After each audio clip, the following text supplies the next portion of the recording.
This man is on a mission to protect sea life that is under threat. His discoveries have shocked the scientific world. By pioneering the latest technology, he hopes to save some of the rarest creatures on the planet, like the giant sea bass, a monster of the deep that can grow to nearly 3 meters long and swallow a medium-sized shark in one gulp.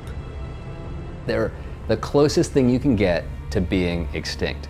With only 500 giant sea bass left in the ocean, could a Facebook for fish help bring them back from the brink of extinction? Technology is both the genesis of the problem and I think an important part of this solution.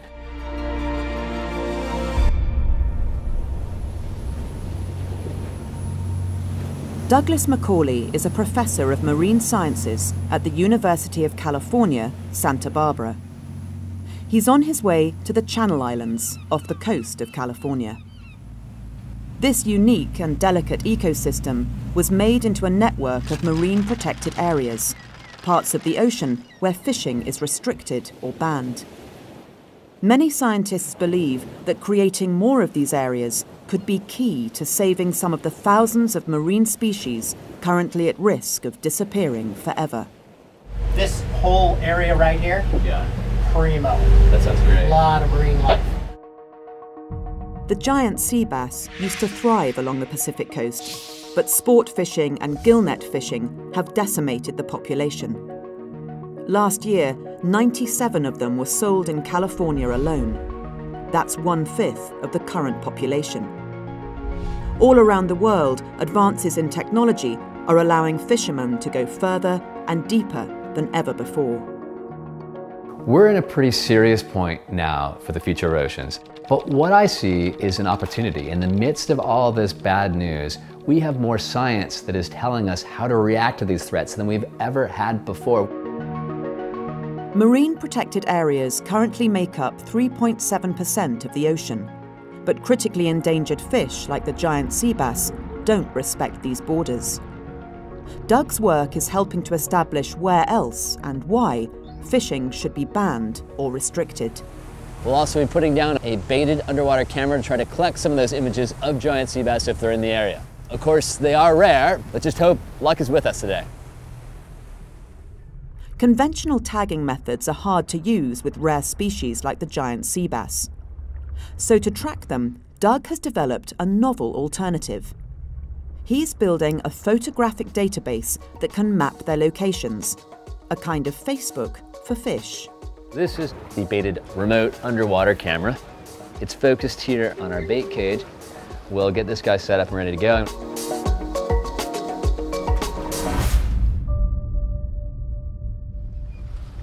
These cameras are carefully lowered into the depths, where they'll be constantly recording in a bid to capture a glimpse of one of these enormous and elusive sea creatures.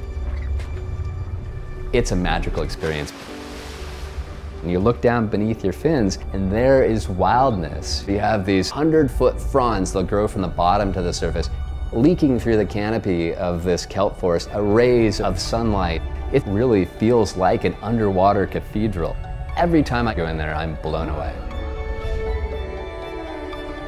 That's what a marine protected area is about. It's about creating a legacy so that that inspiration is there for generations to come. Doug's work tracking the movement of marine species has already had a major impact. One of his research projects informed the US government's decision to expand America's largest marine protected area. We used tags like this in a study of a shark species called a gray reef shark, which, as the name suggests, people always thought lived on coral reefs. Put this tag on, lo and behold, this shark actually was traveling way out into the open ocean. They were feeding out in these blue pelagic zones, and the protected areas that we'd set up for them were too small.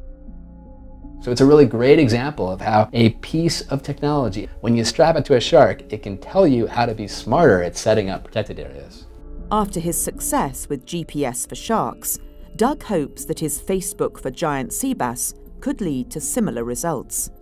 If he discovers they're populating other parts of the ocean, he can build a case to create new marine protected areas.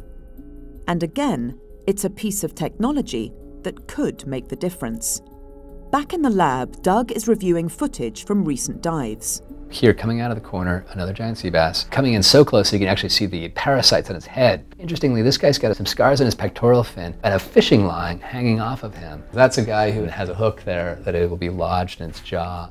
Helping to analyze these images is an algorithm originally developed by NASA to identify stars.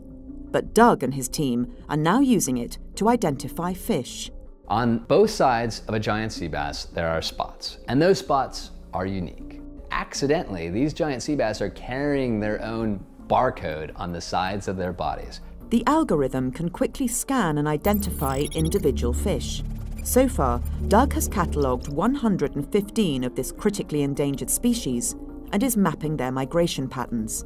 We know next to nothing about giant sea bass. A project like this gives us the raw data to actually manage their future successfully. Marine scientists are increasingly turning to technology and data to help reverse the damage being done to our ocean and to endangered species like the giant sea bass. We need to see more people like me that are fish nerds hanging out with computer nerds from Silicon Valley to understand more about the oceans, to see more on the oceans, and to manage them more effectively. I really see technology as the keystone for being able to figure out how to get to that 100-year future, that 1,000-year future, which is healthy for our oceans.